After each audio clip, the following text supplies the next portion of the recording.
We're glad to have you here. Tonight's going to be a great night, and we appreciate our special speakers that we have here.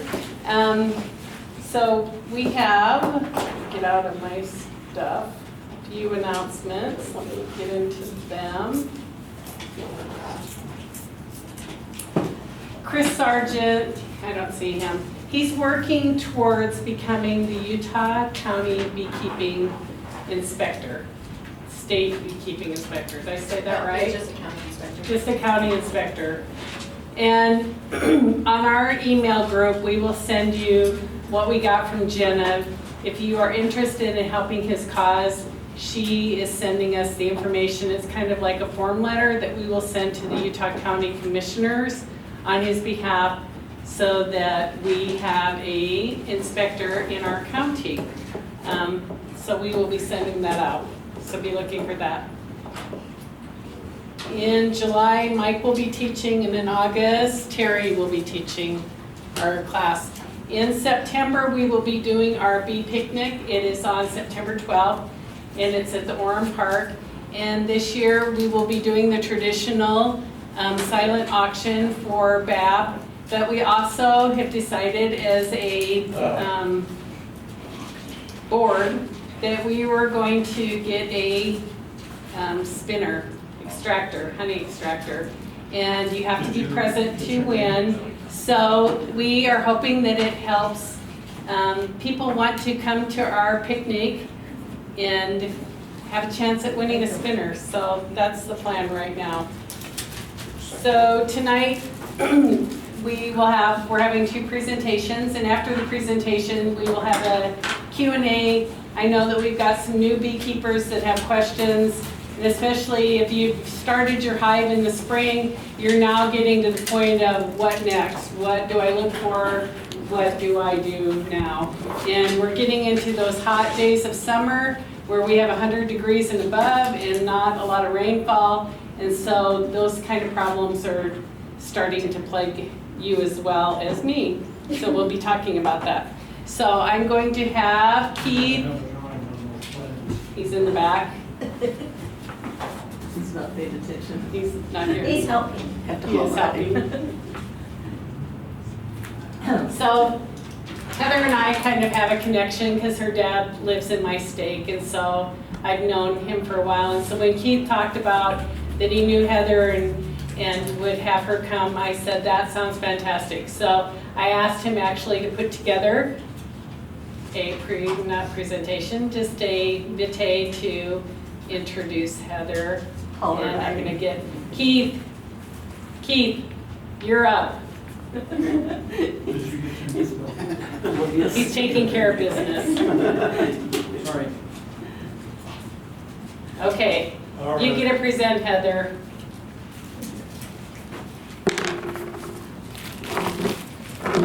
Okay. Heather Dodson was born and raised in Pleasant Grove. She's the daughter of Edward and Valerie Platt. Some of you may know them. Heather began her love of plants at an early age, hiking through the mountains with her father, while he taught her how to identify and name all the native plants in our nearby mountains. That's a good Her one. father began a nursery, a garden center, when Heather was 16 under the name of Countryside Garden Center. It's here where she decided to pursue an education in horticulture. She studied horticulture at Utah State University, but she must admit that most of her knowledge comes from hands-on experience through observation. Plants are indeed a language Heather came to speak while she still works for her family business at Linden Nursery off of State Street. And I don't remember the address. Anyway, Linden Nursery. She's married to Kevin Dodson and is the mother of 6 beautiful children. She's my friend. Yeah.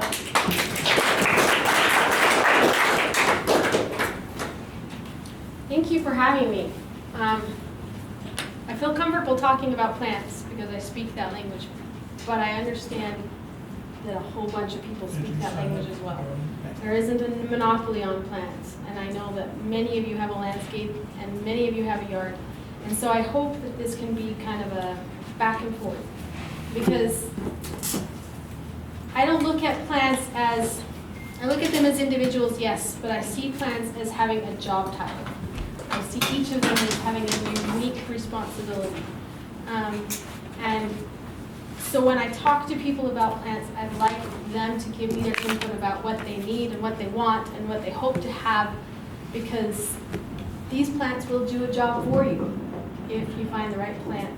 Do I have to use that? Yeah. Yeah, you talk soft enough that you have a spot where you can stick that. She's like, no, sir.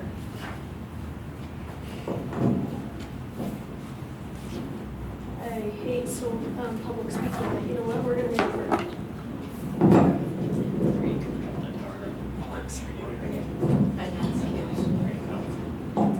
How's that? Okay, can you hear me? Yeah, that's better. Is it? I'll just hold it. Okay, so do all of you live in Utah County? Do any of you live out in Saratoga Springs, Eagle Mountain area? Okay, we're going to talk about generic plants. We're going to talk about generic plants. But keep in mind that each plant has a special need as far as soil, and so if there's any complications to that, we'll just reiterate. I did tell Keith that my next goal in life is to raise bees, and so he's been talking to me about this class, and I'm like, okay, I have a few other projects that I have to finish first, but I have a great deal of interest in it. We recently had chickens the past couple of years, and I'm in love with that. So now we're interested in bees. Okay, so keep in mind that I'm going to introduce to you some plants that you can buy at any nursery that will attract bees. But like I said, these plants have a job. And so then it's kind of a lot to take in. So please don't hesitate to raise your hand and say, I have this in my yard, or I want this and I want that.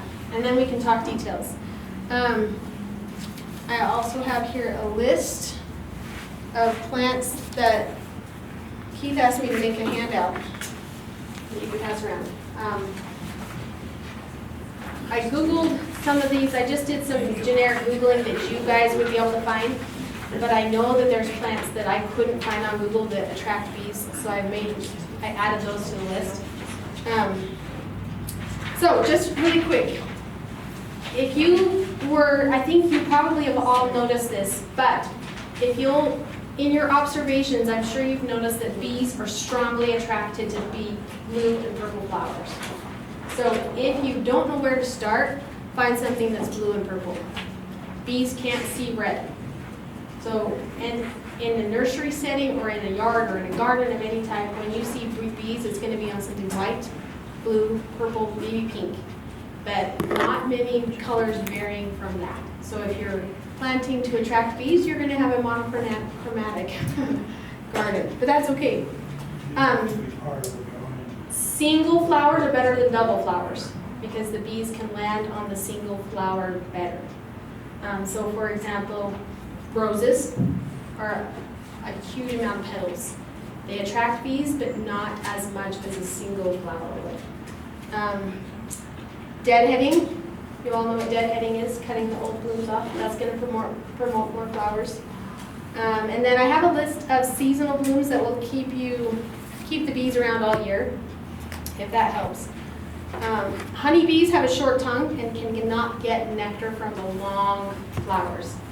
However, having said that, the bumblebees can. So it depends on the type of bee that you're trying to collect. The bumblebees are the huge guys. They can get the long tubular flowers like from honeysuckle and penstemon. But the honeybees can't. And the pollinators prefer the native plants. A lot of times nowadays when you go to a nursery and you're looking for something like a penstemon, you're not going to be able to find the native penstemon. It's extremely difficult to find the actual native plants that we have up in our mountains. They're all cultivars from it. So then it's a matter of trying to figure out which cultivar will have enough nectar for the bees. Okay, we're just gonna start off really fast with a few ideas of what you can plant on trees. Trees are always the answer. They give you shade, they give you everything, right? Oxygen, but they also collect bees. Not all flowering trees will collect bees. On my Google search, they didn't list one of the ones that's my favorite, that's gonna be at the end of this list. But the flowering cherries are all a great bee collector. Any of the flowering cherries. You can do weeping, you can do acubono, you can do gioacino. The flowering cherries are a medium-sized tree. So if you don't need something that's going to be a big tree and you just have a small space, a flowering cherry is a really great option. Most of them are going to get 25 feet tall. So if you have a spot in your yard where you just want an average tree, flowering cherries will work. Redbuds. Oops. Redbuds are a blossoming tree that blooms in the very early spring. They have a harder time out in the Saratoga Springs, Eagle Mountain areas because of the soil out there. But in this county, you'd have a great deal of success with a redbud. They don't like their feet wet. So if you have an area in your yard where it's a little bit more dry, a little bit where you can kind of leave it alone, a redbud is a good option for that. They only bloom in the spring, so you're going to be 2 weeks of collecting bees with these trees. Crab apples. My favorite crab apple is the spring snow crab apple. It doesn't produce a fruit. I don't know if that's a priority to you or not, but it's another great option. I have here a list of just 5 trees, and then I'll go through 5 shrubs and so on. Spring snow crab apples collect the bees a lot, and they smell good. They smell good. Tulip trees are huge shade trees. If you need a spot in your yard where you have a big shade tree, you can build a tree house in it, your grandkids will love it. A tulip tree is a good option. They grow fast, and they have a huge flower on it. They'll collect a ton of bees in that little flower. This is my favorite for the collecting of bees. Green spire linden. It's very, very tough. It's a tough tree. You cannot plant a tree that will be tougher. It handles just about any soil that you want to operate. It grows pretty fast. It can even grow out in Eagle Mountain and Saratoga Springs. It's super versatile and super hardy. And there isn't a tree that you can hear humming in more than a linden. It wasn't on any of the Google searches that I did, but anytime you walk past any linden in the valley, up and down the streets, when it's in bloom, you smell it and you hear it. The linden, if you want a tree that'll collect bees, that would be my first selection, because it blooms now-ish. It's starting to get ready to bloom after everything else is already done. Now is when it's going to get busy. And I think that's why you hear the humming so much, because the bees are active right now, and that's when it's going to get ready to bloom. Okay, that's all for trees. I have just a few, but do you guys have any questions about trees? Okay. A few shrubs. I guess I have a question on trees. Yeah. If you are picking out trees, are there trees that you're recommending of these that attract bees for the entire season, or are they very, very specific to a month or a couple of weeks? Unfortunately, they're very specific to All of them are. Okay. because there isn't a tree. I mean, you could probably plant a rose of Sharon, but because it's a hybrid, I don't know how much nectar it's going to have. A rose of Sharon will bloom all summer. A hydrangea tree will bloom all summer. But I have yet to see the bees collect on those. I think it's because they're cultivars. They don't have as much nectar in them. But as far as the trees, their window of bloom season is so small. But that's where you would step into the summertime shrubs. So for example, as soon as those springtime trees are done, then you plant the butterfly bushes. And those butterfly bushes would kick into attracting the bees in the summertime. Can I ask a really weird question? Yeah. Maybe in your knowledge of our county, are there enough of these high-producing flora for bees? Or are we in a dearth problem potentially need to really look at planting a more effective tree than Yes. shrubs. Yes, because, I mean, yes and no. In the older cities like Linden and Pleasant Grove and Orem and Provo, definitely you'll be able to find all of these plants that will attract the bees because they have been around for years and people have planted them. The newer cities, it would be hard. We'd be hard pressed. Not only, and I'll just be honest with you, not only because they're not being planted, but a lot of people nowadays only plant what they see and they want to do what their neighbors do, Yeah. right? So if they're trying to keep up with the Joneses, and the Joneses are not growing plants for bees, they're not going to plant plants for bees. So I would say if you were to travel through the older cities where people planted a long time ago the hardier plants, the more sturdy plants, then yeah, you'd have success. In this area, for sure. Out in the Outer Banks, it is harder. Okay, butterfly bush is one of my favorite summertime plants. Smells good. I'm a big fan of plants that smell good. Yeah. If it smells good, I'm gonna plant it. Butterfly bush smells good. It attracts bees. It attracts butterflies. It attracts hummingbirds. It attracts all of the good things.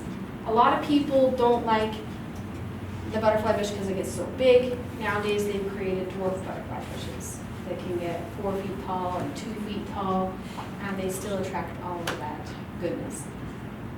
In fact, most of the plants that attract bees are super, super hardy. You can plant a butterfly bush anywhere and have success with it. They bloom all summer long. On a scale of 1 to 10, how much water does a butterfly bush need?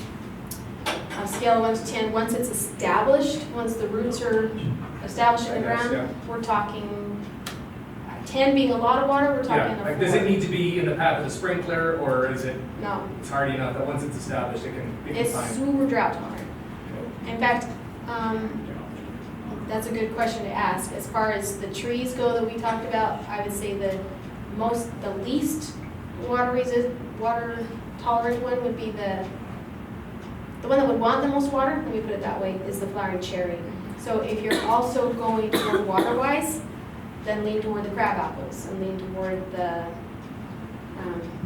crab apples. Let's talk about that one. All of the others prefer a little bit more water. But the butterfly bush is super water. You don't have to have, it doesn't require a lot of water. Manhattan euonymus is one that I've noticed attracts a lot of bees. At our nursery, when we have a group of 15 or 20 of them, bees are going to be all over them when they're blooming. But I didn't find it on the internet. I just know that it's there. It is not water-wise. It's going to be a broadleaf evergreen that doesn't grow natively in Utah. It doesn't want to be in Utah, but it does a really good job if it's here. It gets 8 feet tall, 8 feet wide. It's a big plant that can do a lot of good for you, but it does require a little bit of babysitting. Because Utah is special, right? Okay, one of my favorites for bees, I also didn't find on the internet, but it's called Caryopteris. That's its scientific name. Dark night bluebeard. Honestly, when I was young and my dad opened up our first nursery, he brought in 20 of these, 40 of these, and in the summertime when they're blooming, you will not be able to see the flower. It is covered with bees. And I loved that I could go in the middle of it and move the pots around and they never stung me. It was this plant that first introduced me to the fact that, wow, this is amazing. There's a hum on this bush as well. It blooms all summer long. It starts probably nowish and will bloom there until frost. And how big, this one gets pretty big too, right? If I remember. just 5 seeing feet, but it can be pruned down to any size that you want it. Before it blooms, once it starts to form its flower, leave it alone. But it's an awesome one for bees. One of my favorites. It smells a little, it's in the sage family, so you're gonna have that native look, that native smell, and a wonderful collection of bees. Okay, this is another one of my favorites that you won't find in a search.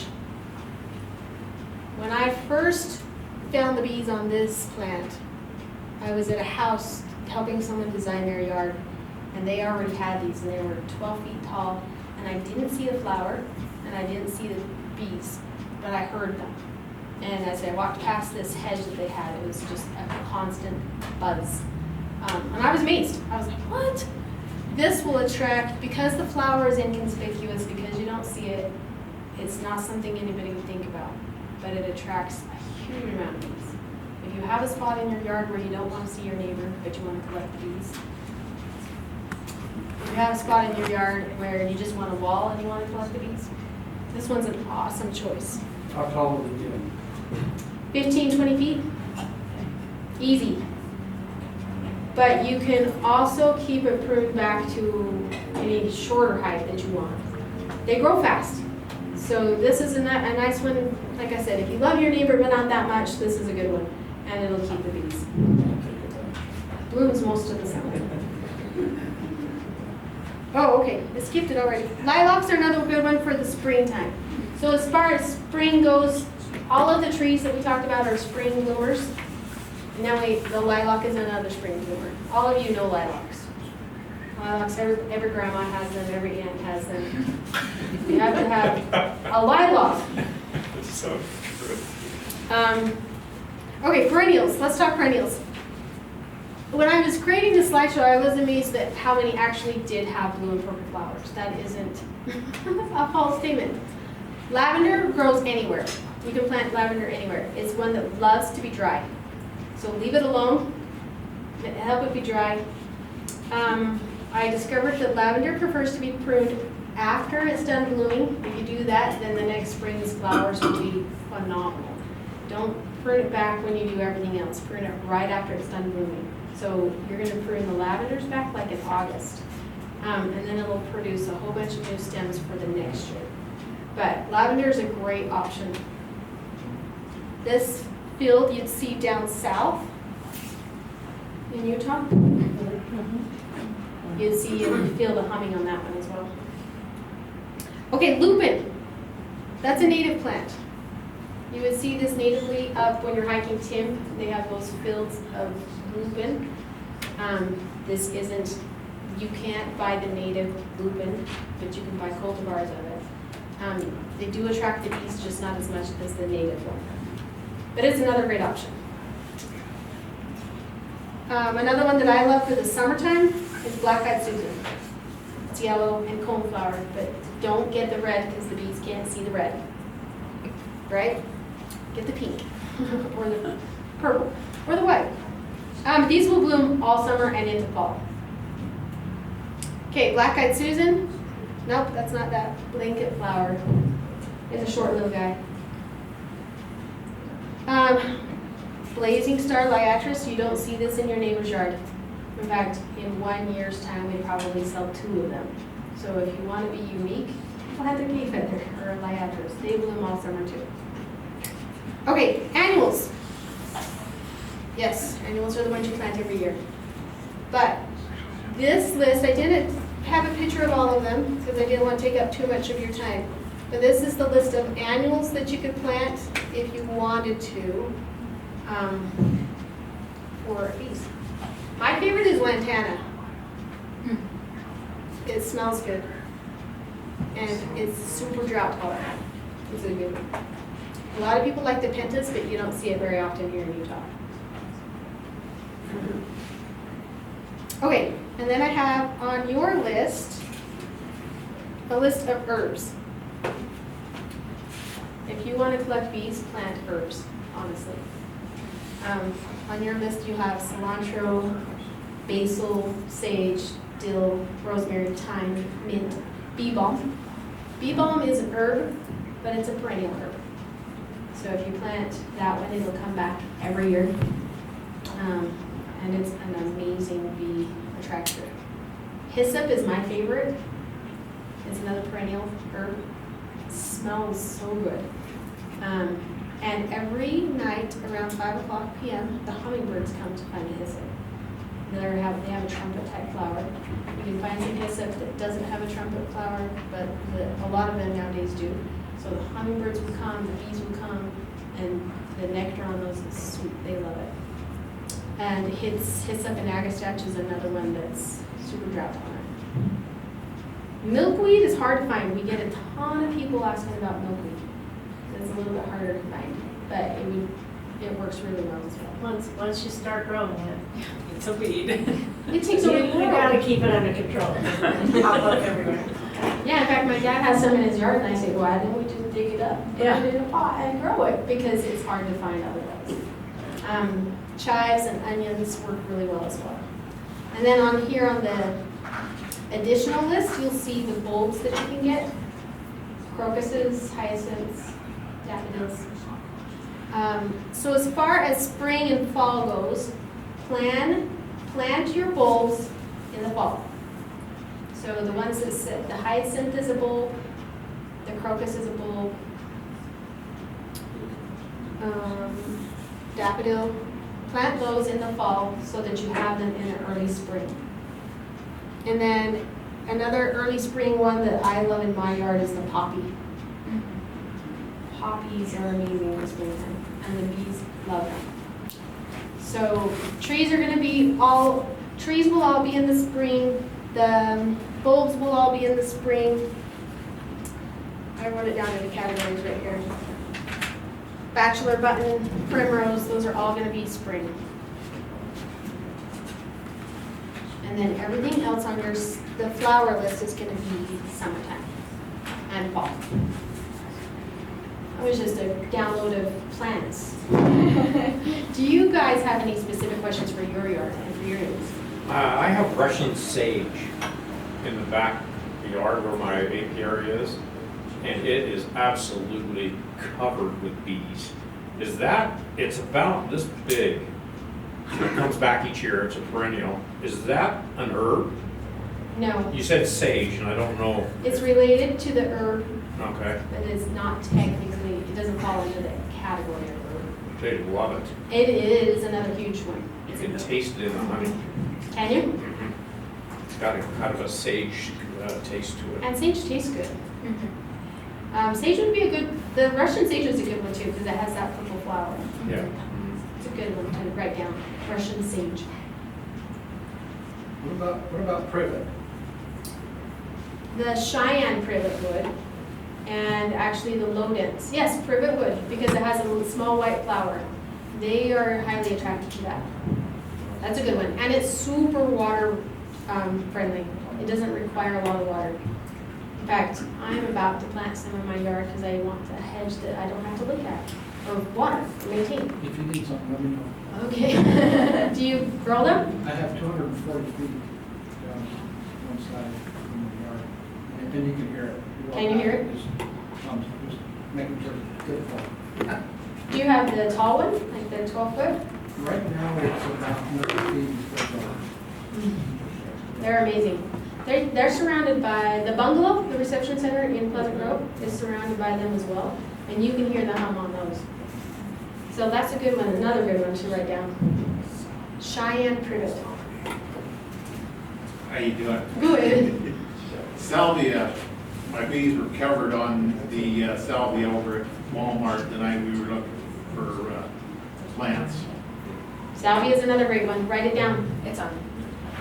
You've got it under the annuals? I have it under the annuals because there's an annual salvia, Gotcha. but there's a perennial salvia. Both. So that's a good clarification to make. You can buy it in both. I wrote down the annual salvia because hardly anybody knows about it. It's not an annual that people think about. But it looks just like the perennial, blooms the same color, it just is a little bit better behaved. The perennial salvia is a good option too. And in fact, anything that's purple, honestly. So for the uneducated like me, a salvia, a lupine, and a lavender all look fairly similar. When you think about the blooming season, meaning how long they bloom, do any of those have a longer bloom, meaning from the very first to the very end of the spring versus just a short bloom season? The longest one would be the lavender. Salvia would be your second, the lupin would be a pretty short. But the lupin is gonna be a little bit, yeah, it'll be shorter. And a those little bit ones- earlier. The Those salvia's ones, gonna be- can you deadhead them and then they will come back? Whereas the lavender, you can't just deadhead it and have it. The lavender won't come back. It has a Right. longer season. yes, but it won't rebloom. And the salvia might rebloom if you sing its songs and tell its stories. It could. The lupin, probably not. In fact, lupin is technically what I would call a biannual. It doesn't strongly come back every year. You can plant it as a perennial, but it weakens in time, except that it reseeds itself. So the one plant that you buy will weaken, and then the flower will drop seeds, and it will multiply and replenish the earth if you let it. But the one plant that you buy won't come back for many years in a row. There's a tree that's blooming right now. It's on University Avenue, Provo, right across, straight west from Cooper Stadium. Anybody know what that is? Can you see the flower? It's an ornamental. It's a tree. But is it like White- showy It's flower? white, yeah, and it's really small petals, clusters. If you can see it blooming right now and you can see the flower, it's probably a lilac tree. That would be another good one too, like a Japanese silk lilac. Okay. Bees are all, Yeah, that one, and it smells good. That's another one to write down. yes, it was like candy. Yeah, that's one of my favorites. And the difference with it and the linden is you can't see the linden flower. When you're by the linden, you smell it. Yeah. And then you're like, what is that? I need that. But the lilac, you can see, and it's beautiful. It doesn't look like your lilac bushes. It's a more white. Tree. Yeah. But it's pretty. I've got an interesting thing. I have a bee balm and a catmint next to each other. And I planted the bee balm a couple years ago so that, because they said bees love it. But the bees will stay on the catmint, and I don't see any on the bee balm. And I don't know, maybe it's a What different color is your type. bee balm? It's red. That's probably what. Okay. Darn You it! got me. Okay, that's probably the problem. Yeah. Yeah. The catmints that we have at the nursery that are purple, and the bee balms that are pink. The bee balms that are pink and a lighter tone Mhm. attract the bees. Okay. But the reds, I've never seen them land on it. I think they might be colorblind.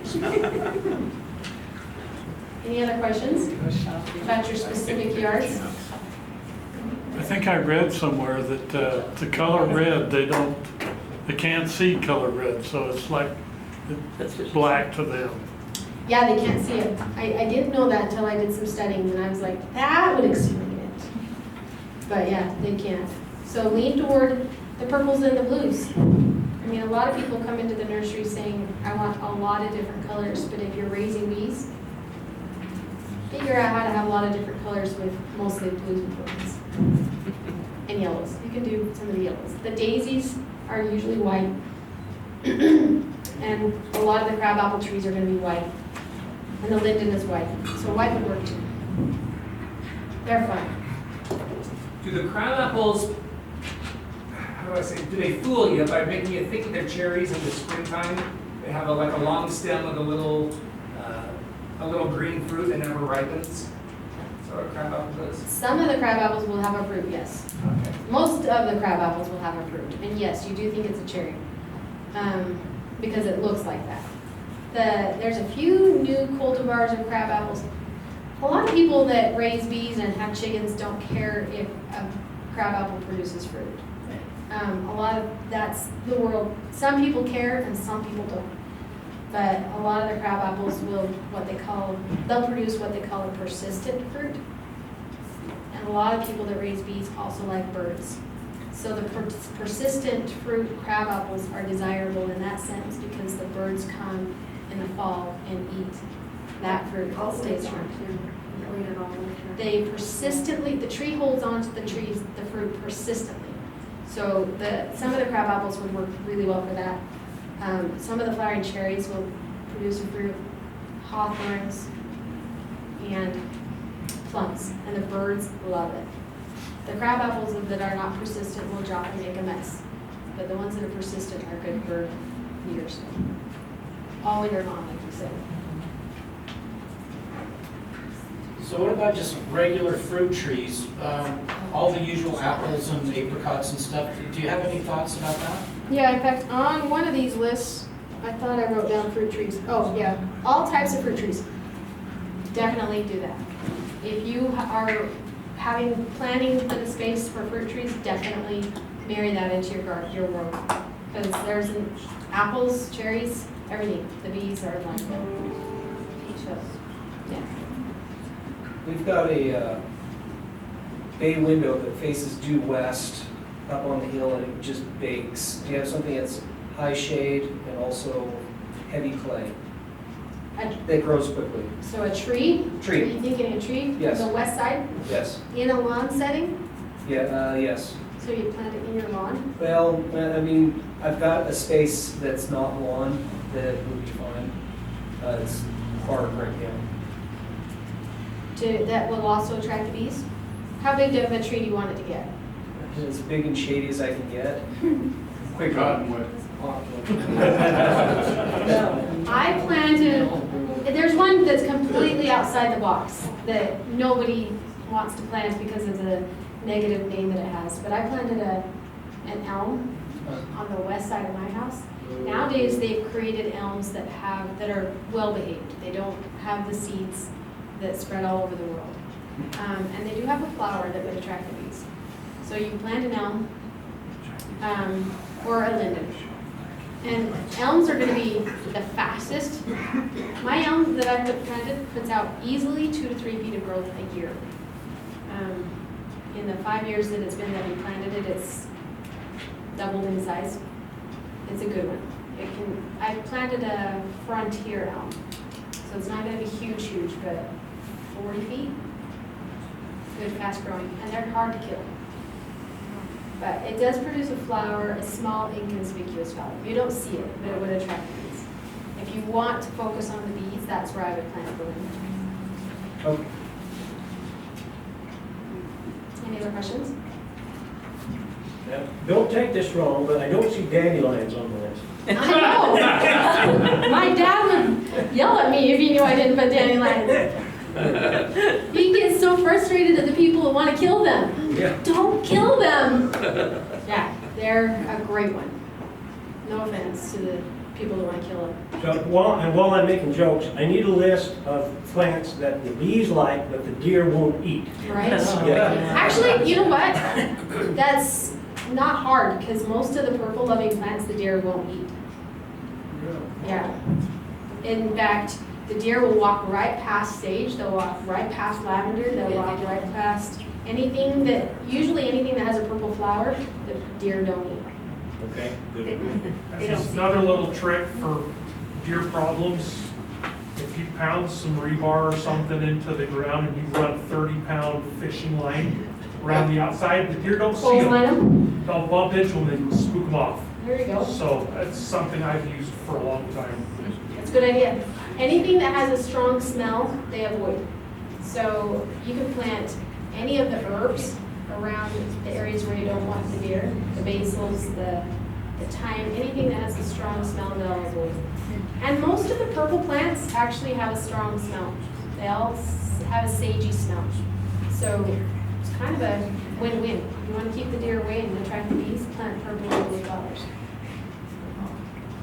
Garlic. I was talking to a neighbor, and this is on your annuals list here, not up here for me. Is it Alyssum? Alyssum? Alyssum. They said that even though it's an annual, it drops its seeds and will replant itself. That's true, that's true. That's true? Okay. Yeah. In fact, when I was growing up, my neighbor, every August or so, because it kind of starts to get ugly in the heat of the summer, it starts to be done, unless you fertilize the heck out of it. But my neighbor used to fold it up on itself because it kind of droops. As it spreads, it kind of becomes floppy. So he used to grab a shovel, fold it up on itself, and then hit the plant with the head of the shovel and knock those seeds into his ground. And then he never planted another alyssum. He did that year after year after year. Yeah, it will reseed itself. It's a good one for that. Any other questions? I want to hear what the other lesson's about. Since we're asking weird questions, what's something that attracts the bees but keeps the bears away? It's a good one. I've never. Do you have bears? Where are you? Well, I have a hive here, but I want to put one in Fruitland. And you have beers up there? Oh, because it's close to Bear Lake The area. solar electric fence. Strawberry right by there. Yeah, by strawberry. I don't know what plants don't attract bears, Not huckleberries. but I'm gonna investigate now. Winchester. You know, pyrocanthum, I heard. I don't know if you can find it anymore, but that's a good one. That's a good question. Wow. Any others? Are honey locusts considered a nuisance tree? No, not anymore. I mean, my neighbor has one, and it's right next to my property. It's spreading. Oh my gosh. With what? Its roots? No, the little babies. BBs? So Yeah, the seed pods. So the honey locust of yesteryear would have been considered a nuisance because they created those seed pods that as a kid I pretended they were bones. Nowadays they've created honey locusts that aren't supposed to produce those seed pods. They're seedless. So anymore, if anybody plants a honey locust, it shouldn't create them. But if it's an older one, it'll still. And my cute little huskies stripped my honey locust bark all the way around itself last fall. And now my honey locust is producing seed pods. So if the honey locust or trees in general think that they're going to die, if they're under a lot of stress, they'll revert back and produce the seeds that they were trained not to produce. But when it's in bloom, yeah, Yeah. they're all over. So you must have it it's either older It must or be. it's under stress. But they shouldn't. And if it is, then yes, it's a nuisance. Sorry. I wish I had a better answer for you. Buy a linden tree for your neighbor. Yeah, buy a linden tree for your neighbor. I already talked to him, and he doesn't want to cut it down. They're one of the best shade trees in the world. It's an awesome shade tree. It does produce a seed pod. And as far as hardy wise, for any soil type, honey locusts are one of the best, lindens are one of the best, crab apples. So a lot of these that attract honeybees are some of the hardiest. So we have an area where there is no real water that gets there. If we were going to plant these buckthorns across the top of the hedges, do they need a lot of water to anchor Establish. themselves in to establish, and then are they fairly hardy, or what's kind of the thought process around that? Any plant needs water to get established. Yeah. But the science of it goes that you soak a plant, you soak its roots, you soak the soil to saturate the soil all the way around it. And then if you let that soil dry out before you saturate it again, the roots will grow better. A lot of times we have it in our heads that we have to give plants a lot of water. That a lot of water needs to happen in one setting. So if you can adopt that mentality, especially out where you are with that clay soil, I would say shoot to give it 15, 20 gallons a week in one setting. Maybe in two settings if necessary, but go big with your watering, like a camel. Yeah. And then if you let it dry out, the plant will do better. It'll adapt to a drier environment and it'll take root faster. Then once it adapts to that, once the roots are established, you don't have to water it more than once a week. And because of their height and density, like I know where we're at, we do have a walking path where we are going to have the bees. So we have to put up the, I don't know what the correct term is, the don't fly here because you'll get in trouble kind of thing. But the flyway, can you use those as that, or is that kind of counterintuitive? Is it, there's that function? Could you use it as that function, or would you more need a fence or something along that line? Would that work? No, I mean, if I understand you, the flyway zone is at like a warning sign, don't come here? Yeah, Because well, the bees like go there, but not go over it past Like the hedge. bees will fly up and go. Yeah. You're asking. Rather than going Yeah, well, they over fly it. up and over as opposed to just like through. Oh, no, they'd stop, yeah. Okay, perfect, because Maybe- we didn't want to put a larger fence in our HOAs like thou shalt not, and so we were like, okay, but we can put trees, this would be a really good And fit because we where could we're throw gonna put those the hive across. is right next to a walking path, so we have to have something. No, the nice thing about it is that the buckthorn is that it only gets 2 to 3 feet wide. Okay, perfect. So you can plant it literally every 18 inches if you wanted to. Yeah. Around Costco, the Lehigh Costco, there's a beef store right in the Oh, yeah, parking lot. yeah, That beef store is surrounded by this buckthorn, yeah. Okay. if you want to go observe it. They've planted them, I think every foot on center. Okay. The bees would hit that plant, they'd hit those flowers and they would. It is now too late to plant them.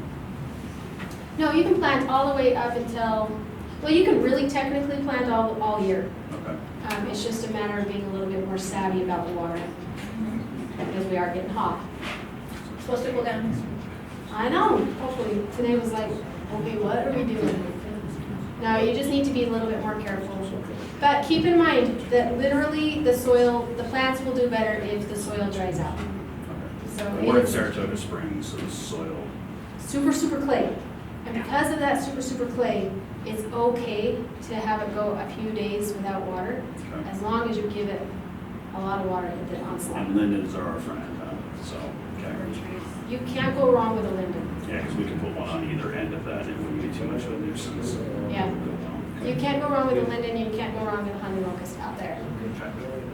So in Pleasant Grove, depending upon your postal address, you get Monday, Wednesday, Friday, or Tuesday, Yeah. Thursday, Saturday. Would it be better if you could plant or really soak it on like Monday and then Friday and skip Wednesday? My husband and I planted a crabapple in my yard in Pleasant Grove to experiment with the watering. Because nowadays, even Pleasant Grove is putting a meter on our water, so eventually I think all of the cities are gonna start metering for water. So we're all gonna have to be a little bit more water wise.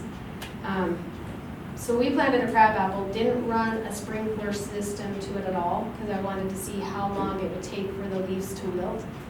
I soaked it the first day we planted it, let it run for 3 or 4 hours at a drizzle, so it doesn't flood everything. And it literally, I could have gone 7 days before that tree started to wilt again. So trees, shrubs, perennials, most of them don't need nearly as much water as we give them. They're gonna be much happier in the end if they actually don't. It's just a matter of adjusting the water so that you're watering for a longer period of time when you do water, and then it can go longer days between, more days in between. What about vegetable gardens? That's a different conversation. Because their roots are small, and the grass roots are small. So that's why trees and grass are not always best friends, because the roots of a tree are gonna go deep and wide, and grass roots are this deep. But a linden and a honey locust can be planted in lawn or an elm and not complain about the excess water. But regardless, with any tree, you should deep soak it once a month, because those roots are much deeper than the lawn. Any other questions? You also get into things like drip irrigation or gray water systems and stuff when you're designing or getting ready to sell these things? In conversation form, yes. If a customer wants help designing it, we usually, especially if they're a DIYer, which we are, my husband and I, we just send them to where they're gonna get their pipe, and then like BJ's or Sprinkler Supply, and they'll put together a sprinkler plan for you for free if you buy the pipe from them. I see. So usually, but the conversations that we have can instruct you and help educate you on how to do that, and then they can design a layout for you. Thanks. Any other questions? Thank you. Yep.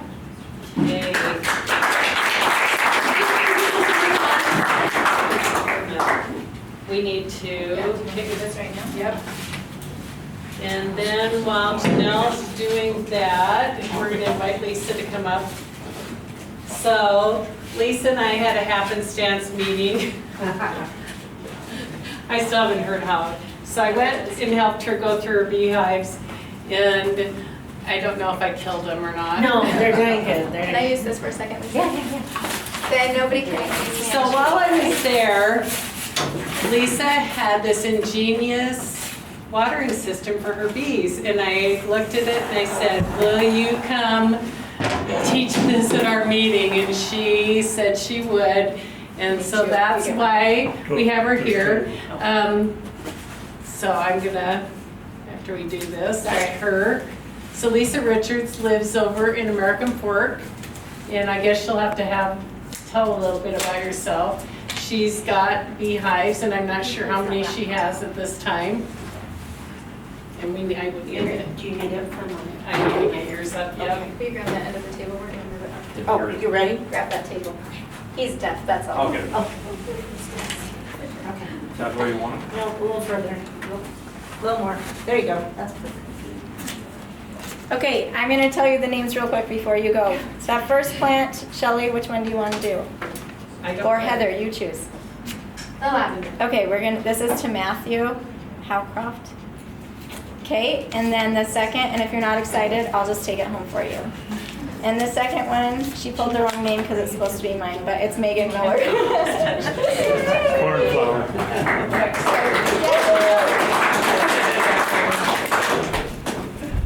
Thank you. Oh, yeah. Take them through. I can sit here. Okay. I gotta get this back to her. I'm gonna be in the way, my big head's gonna be in the way. Okay, can you hear me in the back? Yes. Raise your hand. Okay. Okay, good. So I live in American Fork, and I've been, Do you feel like you need this? no, I'm okay. I've been doing bees this is the 3rd year, and I say doing bees because I don't feel like I'm a beekeeper yet. Shelley helped me out of a really big pickle this year. So the first year, I was coming to, I call this bee club in my own head, so I was coming to bee club, and they were talking about watering one time, and they said, don't put it right next to your bees because they won't drink it. And I thought, oh, I have a little area in my yard that I call the farm. It's got my chickens, my bees, and I thought, we'll put the water here, and it won't compete with the chickens because I'll put it up high. It was this really cute watering dish. You guys, it was cute. So cute. But the bees didn't touch it. They didn't touch it. So I thought, okay, I really don't want them. I didn't know where they would be drinking water because I have a neighbor across the street that's anti-bees. And so I thought, well, I really don't want my bees going over there and drinking from her yard if possible and keep it to a minimum. So I thought, well, how can I do this in my yard? And so I got online and I started looking at little like ponds.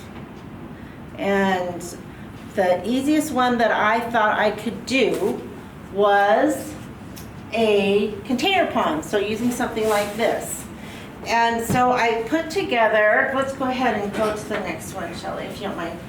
So you can use anything, really. I used something like this because it was just easy to find.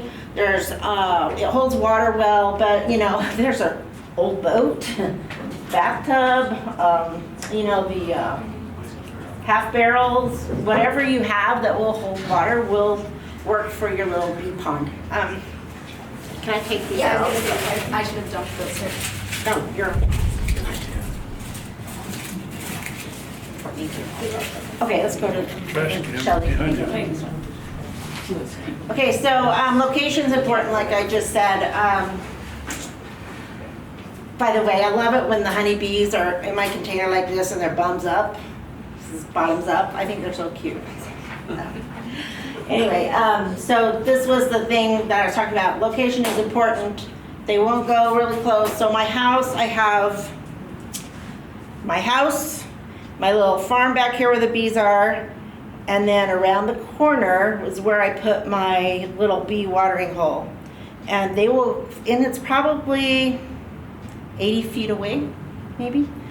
So it's important where you put it, and it's also underneath a very mature trumpet vine, which attracts all the bees and hummingbirds and everything. So can go to the next one. So water quality, they don't seem to care. It can get scuzzy, and it seems like the scuzzier the better. They seem to really like that. I tried to keep everything really clean and fresh water and everything, and they don't. They want it juicy, so. That's what I call it, juicy. Okay, can we go to the next one? So, once I get the, I'm gonna demonstrate how to make this in a minute, but once I get it done, every spring, because you have new bees, you know, that they turn over, I put lemongrass oil in it in the spring just to make sure that they come and are attracted to it. So that's something that I found helped the first year that I did it, was putting lemongrass oil. I just kind of trained them to come to that spot. So it worked for me. Okay, go ahead, Shelley. Okay, so these are the things that you'll need. You'll need a container. I have bricks over here, or rocks. You'll see why in a minute. You'll need 3 to 4 aquatic plants. And when I say aquatic plants, this is, I think it's called hair grass, I'm not sure. But the first year I did it, I kind of had several different kinds of plants. At Cook's Nursery, I found they had water hydrangea. Don't get that unless you have lots of space, because it multiplies very quickly. And they have they're bigger and they're smoother, and it's hard for the bees to land on it and take off on it. So as I was, and I also did like water lettuce. You can go to different stores, like the pet store where they have aquatic plants. You can go there. I finally found, this is what I've ended up with last year and this year, was this grass. And then this is just watercress. That's all it is. Watercress you find all over in the mountains, in the streams. It's, I don't know that this particular thing is native to Utah, but Utah has lots of native watercress. And the thing that I found is really good with this isn't about October. I just let the water go down. And during the summer and spring and summer and fall, you know, you got to fill it up because it'll evaporate. So you can either do it with a hose. I do it a couple times a week with a hose. It'll evaporate, you know, about that much evaporation loss, and so I'll just fill it back up. But or you can do some kind of a drip irrigation or something. But in the fall, I just let it go and let the water all evaporate. And then in the spring, I fill it back up again because it freezes in the winter. But watercress can freeze, and then it'll revive in the spring when you put water back in. So, and this grass will also revive too. This looks pretty bad because I had to cut it. I took this out of a big clump in my bee pond, and so I did this one for tonight, and so I kind of beat it up. And it was in my car too. So it's kind of beat up. But anyway, just a little bit about plants. I like the watercress because, one, like I said, it can freeze during the winter and then it revives in the springtime. But also, you see how small the leaves are. The bees don't have any problem landing on these and then crawling down inside and drinking and then taking off again. So my preference is, I like this. The bees also like to get down inside here too. But they really seem to like the watercress. And I bought this at Cook's Nursery. They don't have it every year. They had it this year and they had it 2 years ago, and it's sold in their herb section. I don't know, do you guys have watercress? Hit and miss, yes. Hit and miss, yeah. I found that with Cook's too. But I think you can order it as well. You can order it online. So anyway, I'm just letting you know, these are what the plants that I kind of stuck with now because this is what I like. You're going to need aquatic soil. So there's going to be a link on here that's going to have a video for YouTube that'll teach you exactly how to do this in a lot of detail. And all the ones that are on YouTube online, they say use aquatic soil, but I did initially, and then I planted. I also have. What's the lily? Water lily in mine as well. So, and that's just barely starting to come up, but it freezes over the winter and comes back up in the spring. So, you can, I just use regular soil for that. I don't think you really have to do aquatic soil, but that's, whatever you want to do. Then you need fine pebble gravel or stones, and I'll show you why. You can buy these at, well, you can buy really expensive ones on Amazon. You can go to Home Depot and spend under $10 for something like this, okay? And then you need also, it says aquatic planting baskets or bags. This is aquatic basket, this is a little mini one. They have bigger ones that are this big, or they have kidney-shaped ones, or round ones, or square ones. But I just brought this to show you that this is what an aquatic, it's got slits in, you know, holes, or sometimes it's in a grid, but it's bigger. And I think the dirt can kind of seep out of this. So I prefer, and this is what I have in mind, are these little aquatic planting bags. So the water can get through, but the dirt can't come out. Make sense? So they have all different sizes of these. This one's a big one. So this one's bigger. So you can just find these on Amazon. They're just under aquatic planters. So, okay, what else? Oh, and you need a stick or a branch. I should say branch, not a stick. Or a small log. And I'll show you why. Okay, so I'm gonna show you how to do this.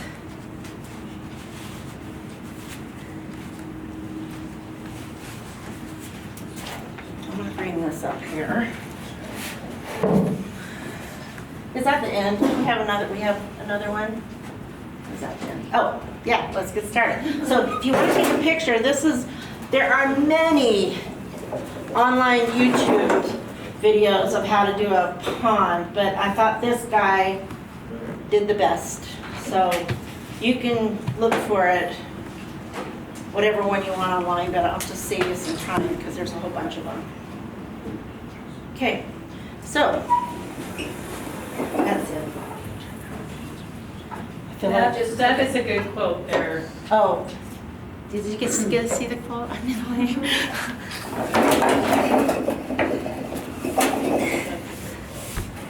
Okay, so you can't just put your planter just down in here and fill it up with water.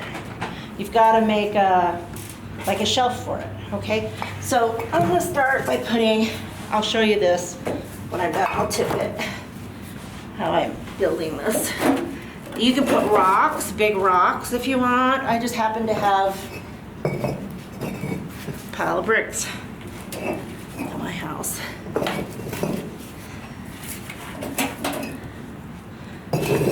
Okay, so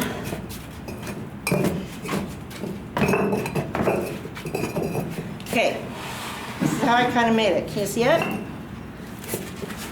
And this way you can stack it however you want, that it'll give support to your planter. This is about how high I want the planter because it's yay deep, right? I don't want it to come up over the edge. So this is probably the tallest I want it to be.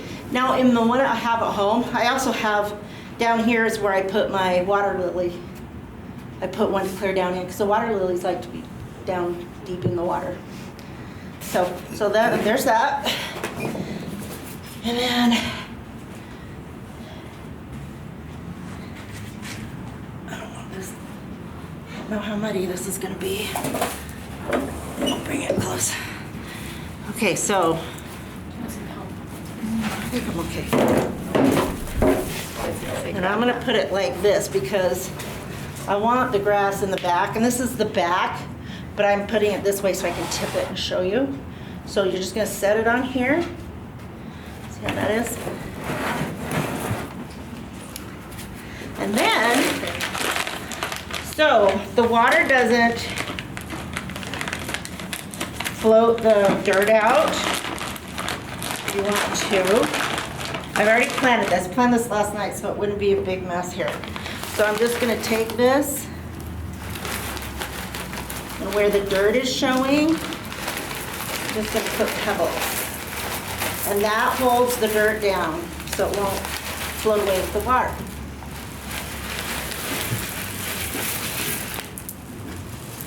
And when there is water in here, it'll stay in better because there'll be pressure. Okay, so that's pretty good right now, but It'll do better. We can actually pull this out a little bit more. A little more support. There we go. That's a little bit better. And the reason I like these bags too is because you can mold them. If you have these baskets that are bigger, you can't mold them to like the shape that you want them. So, this is pretty much it. It's really easy. This, No problem. then you put your log in and you fill it up with water, fill it all the way to the top.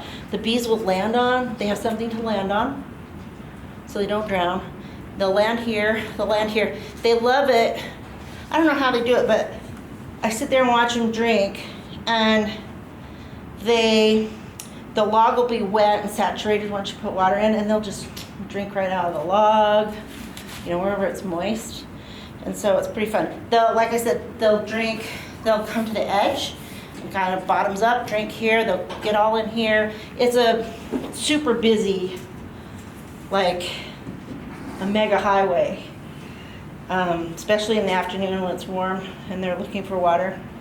And so yeah, so this is good. This is just, you just fill it up and you're ready to go. And that's it. And I just planted this last night, and for the last couple of weeks, I went to Cook's and bought the watercress because I thought they'd run out, and they sure did, because I went yesterday to look, and didn't have any.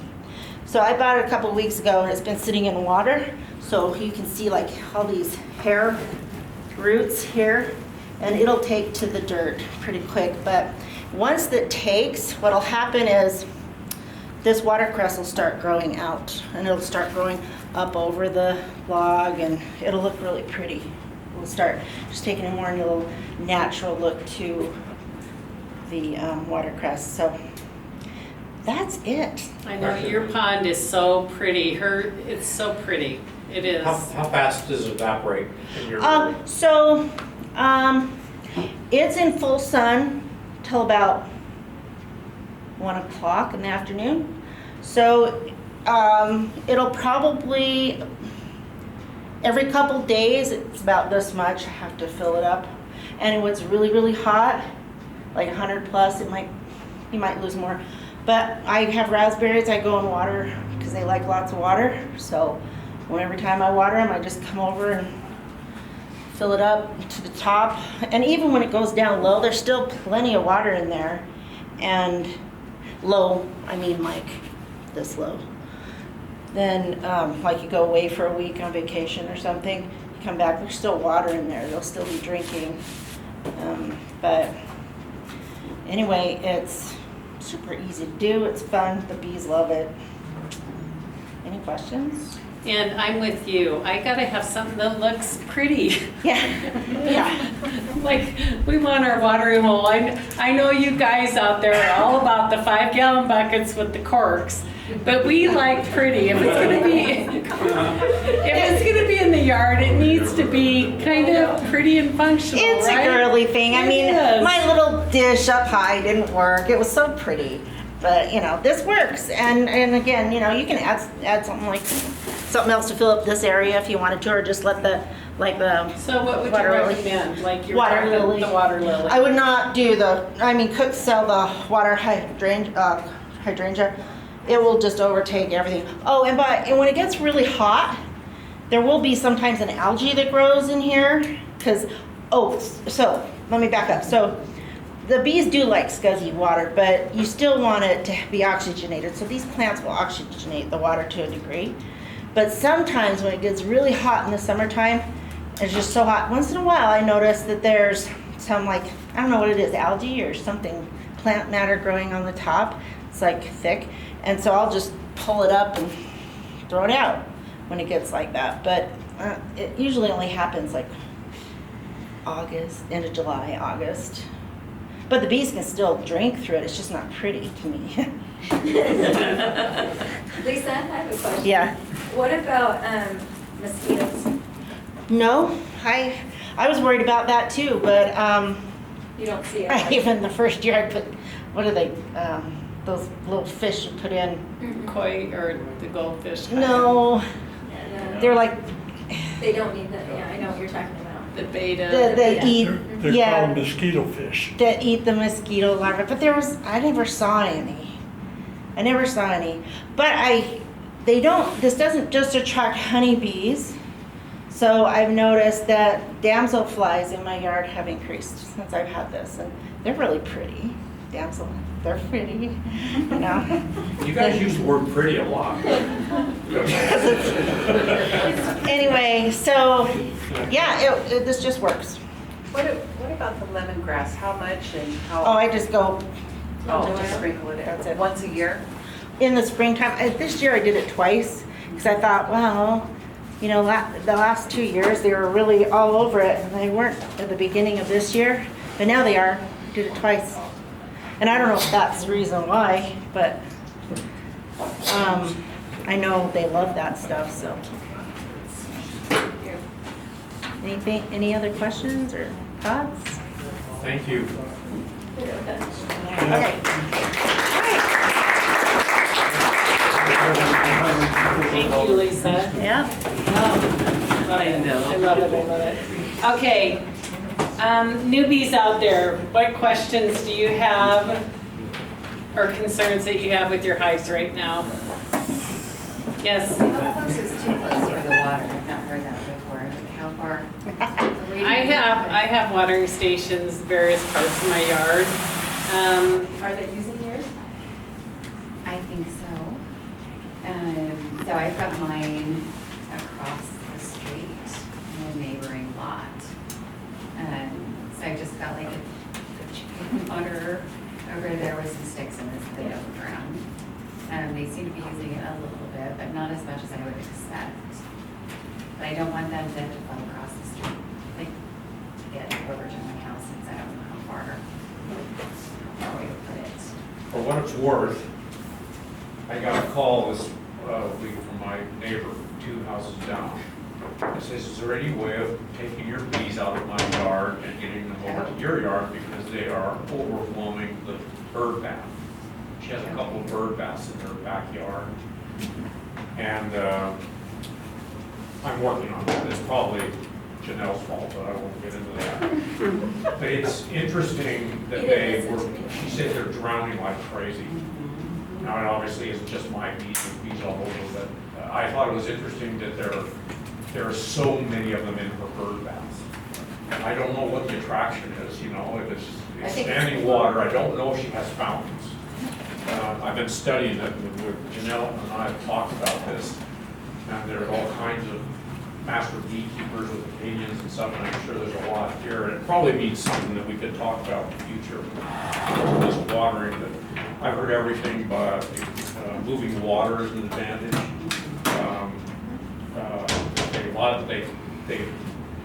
They love chlorine. They are attracted to chlorine.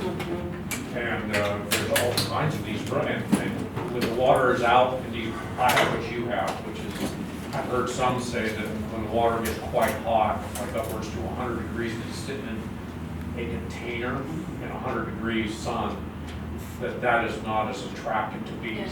Any feedback on this from you veterans? A cooler water is maybe a little bit more attractive, I don't know. She may be throwing in some chlorine just to keep her algae down and keep it a little bit cleaner. Well, you all have chlorine in your water. That's you know. Yeah, but we expect that it's going to just fall off and evaporate, whereas if you're throwing it in to keep it down, it's going to concentrate a little bit more on the bottom and stay there for a little longer.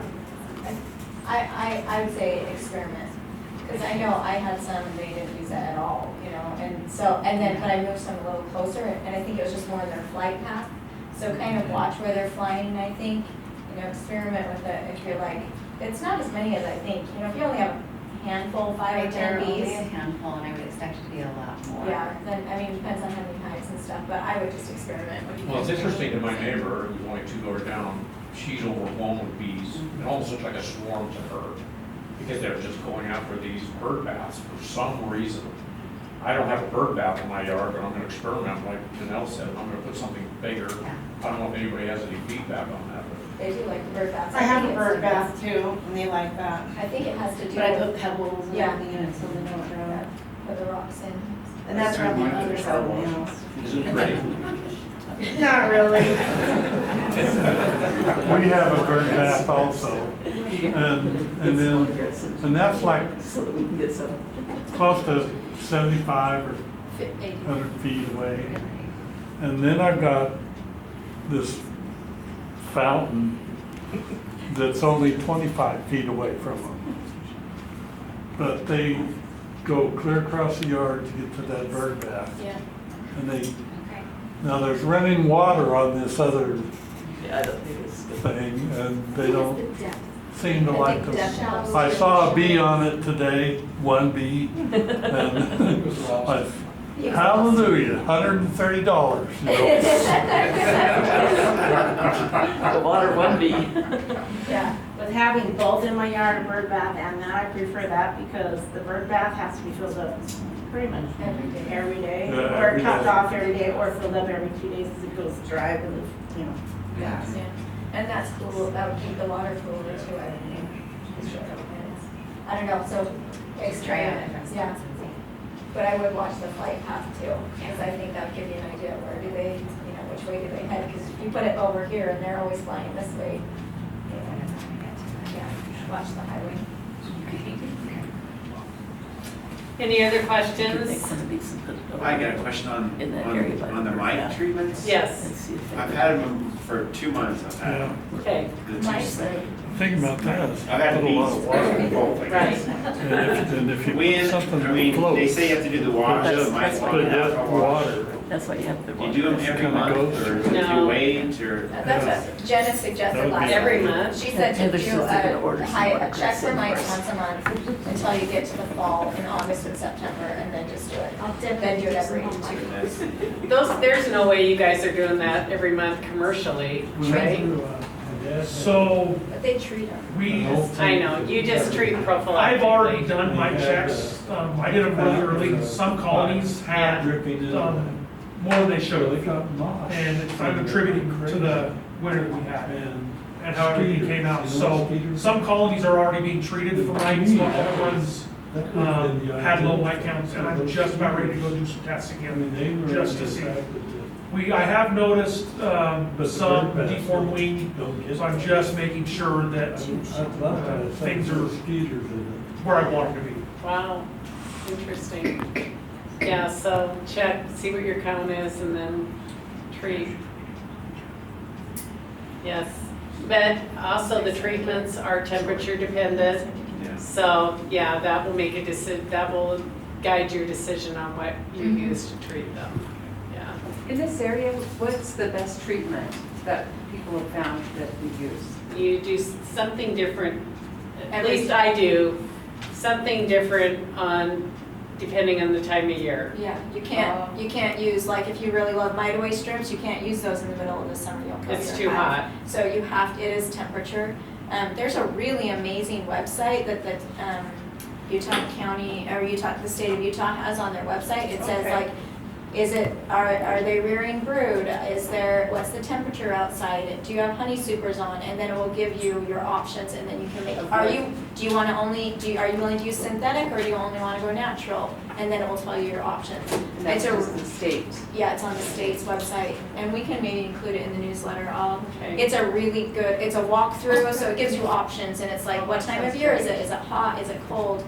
You know, what's the temperature? For our state, because I watch a bazillion YouTubes, Yeah. but I don't find a lot of YouTubers in Utah. No, it's that all have in the bees. south and and that's a very different thing. I know, that's what I'm thinking, I would start.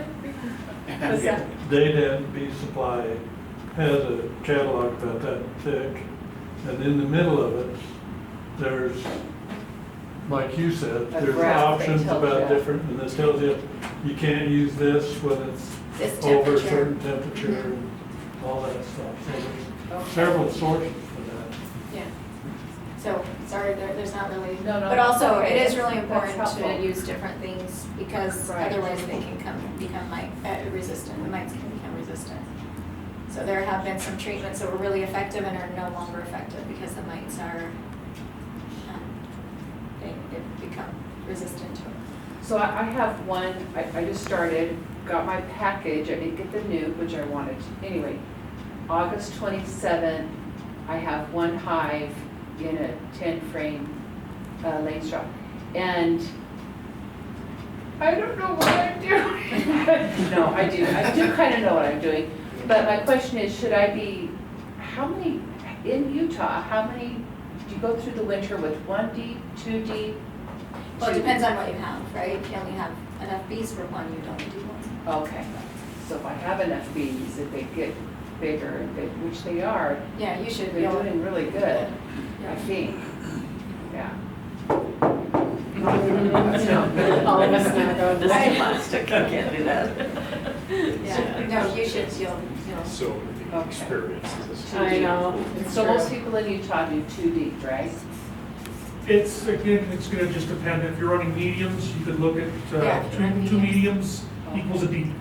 So, Right. Yeah, I'm going to 3 mediums Three mediums. now. I've made it Because through. It's winter three. with her. It's Heavy. 3, They're that's very heavy, especially if they got honey. honey in them, Well, I was yes. kind of thinking of doing 1D and medium to go through the winter. That's what Gordon does. Yeah. Either 2 I don't like deeps it, but or that's what he 3 does. mediums. kind of a general rule of thumb, if you think about 100 pounds for a deep box, look at 100 pounds of honey to get up through the winter.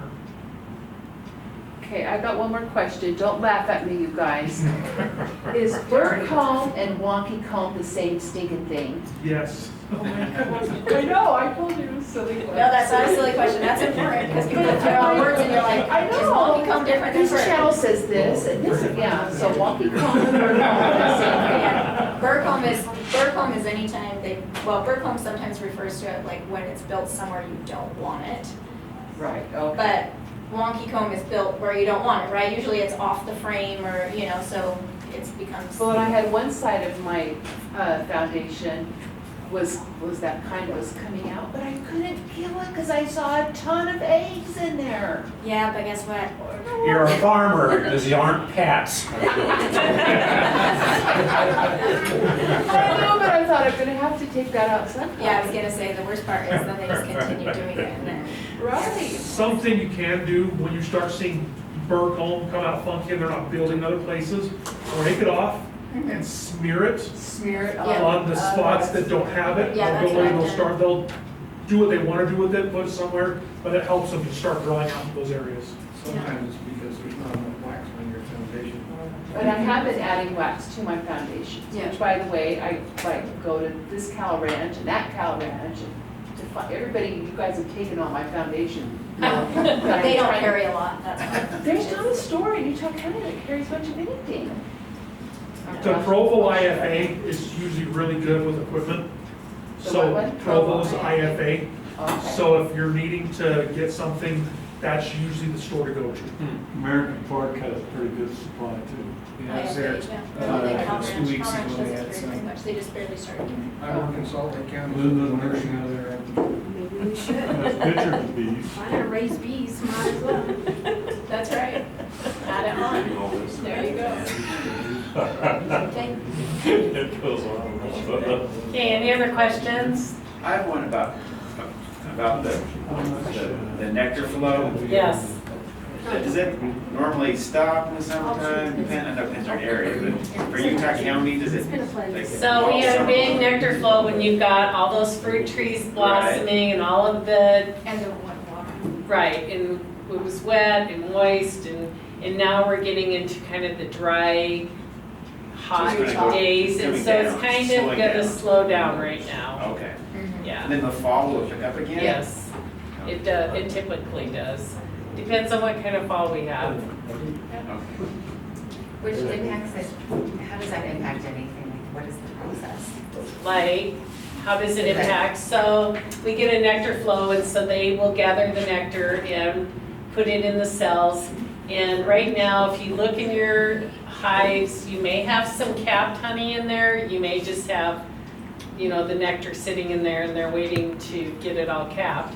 But as we go through the summer, you need to make sure you've got enough water so that they've got the resources that they need. And they may use some of that if they don't have flowers and stuff to go out and get food for. They may use some of that. But going into fall, as they're filling it up, typically we collect our honey around Labor Day weekend. Okay. So that's when we collect our honey, and then I usually put, and we'll cover this in our next meetings, but I usually put my honey frames back in, and I let them clean out what I didn't take out of there, and then I let them refill, so that in the fall, they're refilling those cells, that they don't have to do the work of building that wax again, that they can refill those cells and get ready for winter, that they've got winter stores. Does that make sense?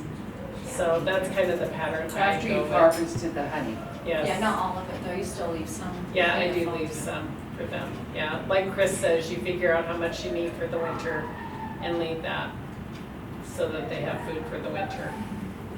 I'm not worried about honey right now, I just want to keep them alive. I know, that is the goal. Yep. That is the goal. And 1-to-1 sugar water, because my foundations are all brand new. and Yes, have to- have to think absolutely. about On a new how to hive, feed you feed them so that they have the resources so they can make that wax to build out. Otherwise, they're having to go out into nature and spend that energy to go out and bring in the resources to build those wax cells. Would it be silly or ridiculous to put something else in with the sugar water? Like I want to put some protein.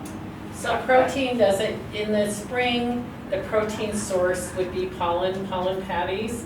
And that helps trigger the queen to lay more eggs. So you wouldn't add that.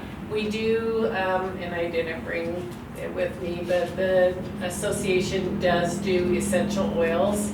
Essential oils just help with gut health for the bees. There are a lot of different viruses and stuff that do affect their gut. They get nosema and other ailments in their gut. It just helps that. Helps with tracheal mite, the thymol in it. And so there's just good things by having the essential oils in that bee. What about probiotic, the bee probiotics? I haven't ever done that, bee probiotics, but I'm assuming it has, from when I've looked at it and looked at Better Bee and Man Lake, the stuff that they have in there is very similar to the essential oils that we have. So it's kind of that probiotic for their gut, yeah. What's it called? I mean, it's not called just essential oils, is it called? No, it's just something we mix up and. Oh. So ours has got the essential, it is essential oils for bees, but yeah, if you look at Man Lake and Better Bee, they will have essential oils for bees, okay. You can get it at IFA. Okay. But yeah, we have. Go ahead, though. Okay, sorry, and this is actually for a sibling who started a few weeks before me, so we got a package of bees at Okay. IFA in Marchish, is that what Okay. you them? And he put them in, and they started doing their thing and filling out all of the frames. And then he looked like 10 weeks later, or sorry, 10 days later, Right. and there was not a lot of change from that point, like they had stopped really doing much in there. So we waited another week and he looked again, and now he's seeing, I don't know if I'm using the right terminology, but queen cells like throughout kind of the top third, but then also some along the bottom. And still not a lot of activity. So thoughts, he's in Chicago right now. Okay, He went out of town. so on a frame, Yes. so when we're looking at it, if the hive is building queen cells in the middle of the frame, we call that supersede your queen cells. As long as the wax goes all the way to the bottom, like, because sometimes. Right, that's right, so Janelle's right. So if they haven't built out that frame with wax, so there are two kinds of queen cells that we look at. In the middle of the frame would be supersedure, that it's an emergency that they are taking that egg and making new queens. Right, okay. So he does have that. So, and when they put the queen cells at the bottom, it is indicating swarm. Right, so he has both.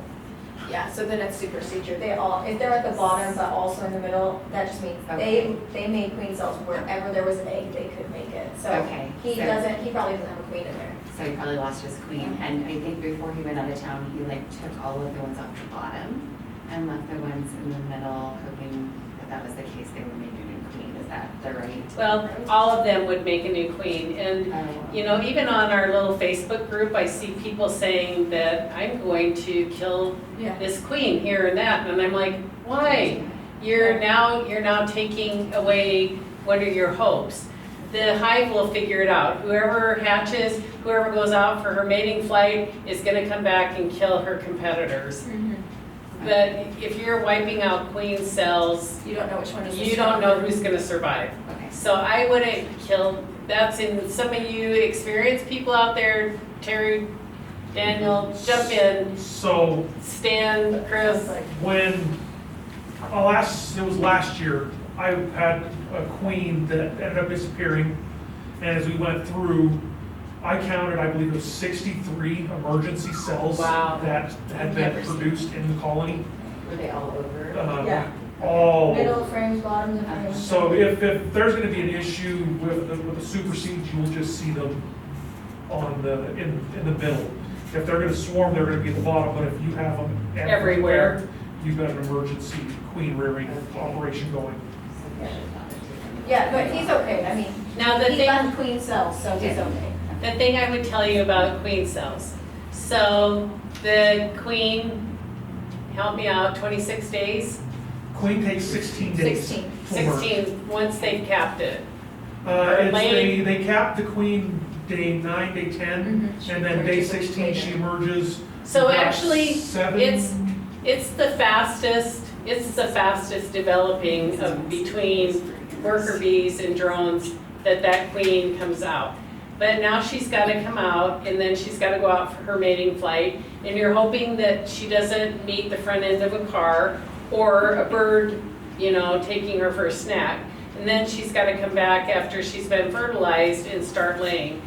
From the time and day that I've done a split, so now I'm without a queen, and that hive now recognizes it doesn't have a queen, it makes a queen cell and produces a queen. It has took me, and I've had 2 of them, 30 days from the day that I was minus a queen until I had eggs laying again. Okay, that's what we. Now, if he's in Chicago and he doesn't want to wait the 30 days, he can go buy a queen. Yeah. We've got queens, just so He's- everybody knows. We've got queens. And I see everybody every day asking for that, asking for queens, so.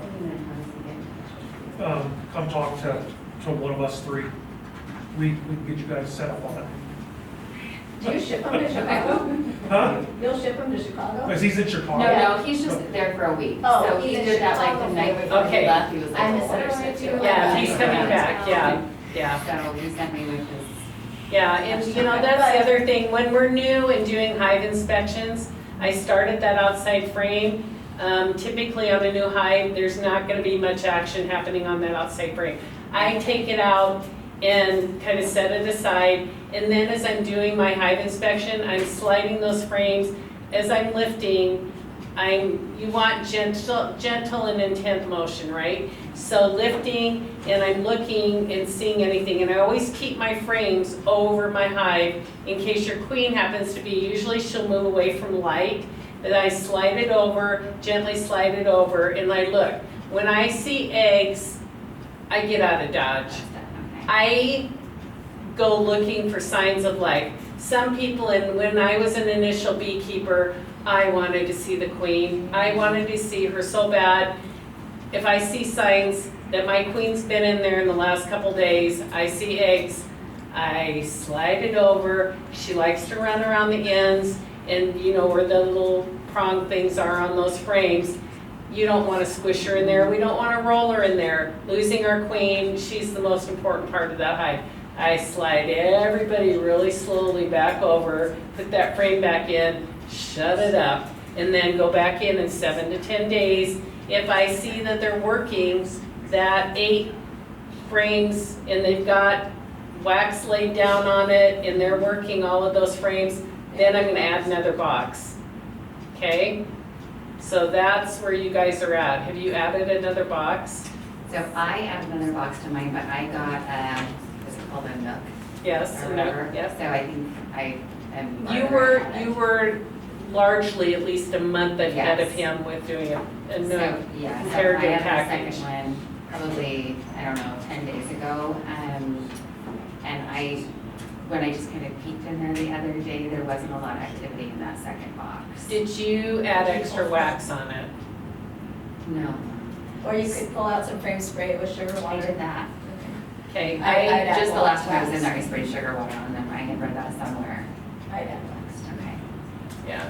And so when you're checking then, if you don't have anything happening in that second box, are you just like picking up the whole thing and setting it down and looking in the bottom, or how do you check the bottom You box? can, yeah, I have a little table that's about half of that size that I have about next to my hives that I set up. And I just take that, I will take that top box off and set it aside, but I'll smoke it. I don't want my queen to be in that box, so I smoke and hopefully have her move down out of that box. One thing you could do too is take a frame from the middle that has eggs and pull it up to your second box That's a in the good middle. idea. Okay. And then you replace that with an empty frame down below. That will draw your bees up because all of those Yes. bees will come up. The nurse bees will be on the frame, but more bees will come up to help keep it warm and stuff. That's a good idea. And that automatically will get them working that second box. I'll do that. Thank you. That's a good idea. Time. Ready? Time. Okay, Thank you. thank you for Can I ask coming, one yes, question? yes. Yeah. Does anybody do bait hives, swarm traps? You do? Yeah, I have. And you- I actually had a swarm just come to the swarm trap on my porch. So, yeah, Just recently? yeah, a couple weeks back. So Martin had one, he called me this week, he can't be here tonight because he went to girls' camp, but he had a swarm trap out by his beehives Yeah. that he wasn't even, and he's had two now, so Then he you had, moved right into it. yeah, moved into it, he went out and he's like watching and bees were moving in and out, and he said they weren't his hives. So anyway, he hived that one, and then this week, before he left, he said, "You're not gonna believe it, I have another swarm in that box." So, yes. It probably is. Put frames of old wax in there and if you can get lemongrass or swarmander and put it on a cotton ball in there, it acts as an attractant. Second question, does anybody do a laying side? I do, yeah. I want to. I do lanes, yeah. I do lanes, it's got the bad length drop, but I run lanes. You like that? Layins is just a longer, the frame's about that big, so when it is filled, it is heavy. And how does it fit in the spinner, in a normal It doesn't spinner? fit So in what a do you normal do? spinner. I either have to buy a lay-in spinner or cut and crush, so. Jellyfish. I'm less worried about the honey, I'm more just trying to learn about everything. So if they fill up the box and work it, but then they don't have to make any jumps in the winter time. That's Right. why I like the lanes, theoretically, it's just, Right. we'll see. Hopefully this year we'll get bees into it, so, yeah. Well, thank you for coming and put on your calendar, be sure we put September 12th. What? Yeah. Oh.